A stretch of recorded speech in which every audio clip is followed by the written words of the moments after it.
খাবার টেবিলে যদি এরকম এক বাটি চাপা শুটকি মাছ ভর্তা থাকে, যাদের পছন্দ তারা কি অন্য কিছু নেবেন? গোস্ত, মাংস যাই বলেন।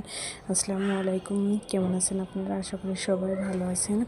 আমি চাপা শুটকি মাছের ভর্তার রেসিপি তৈরি করব, আপনাদের সঙ্গে শেয়ার করছি।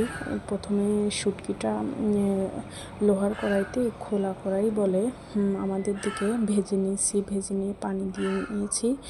এখন পেঁয়াজ দিয়ে দেবো, পেঁয়াজ দিয়ে ভেজে নেব। এটা আমাদের নিজে হাতে তৈরি করা এই শুটকিটা অনেক মজা, আর বাইরেরটা খেতে একটু কেমন যেন লাগে। ওরা এতটা পরিষ্কার করে করে না, তবুও রান্না করলে অনেক মজা হয়। আর এর ভিতরে গোটা কয়েকটা আস্ত রসুন ছিলে দিয়ে দিয়েছি। ওই রকমটা ভালো লাগে, রসুন মিষ্টি মিষ্টি লাগে।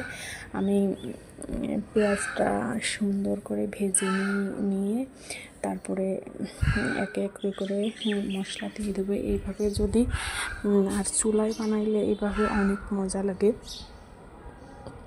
নিজের হাতে বানানো চাপা শুটকি, তারপরে আবার নিজের হাতেই বানানো মাটির চুলায় ভর্তা, বলেন তো কতটা স্বাদ হতে পারে।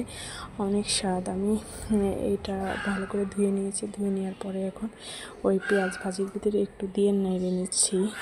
এইভাবে নেড়ে নিলে ভালো হয় আর কি। প্রথমে আমি মরিচ দিয়ে নিচ্ছি। আসলে যার যেরকম ঝাল খেতে পছন্দ সেরকম দেবেন। আদা দিয়ে দিলাম, রসুন দিয়ে দেবো।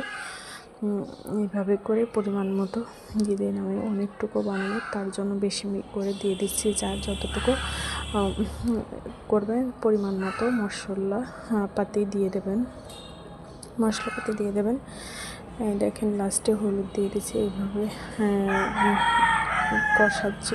কষাতে তারপরে আসলে শুটকি মাছটা অনেক সুন্দর স্বাদে চলে আসবে। দেখেন কতটা সুন্দর হয়েছে, অনেক লোভনীয়, মাশাআল্লাহ। এইভাবে রেসিপিটা তৈরি করে খেয়ে দেখবেন।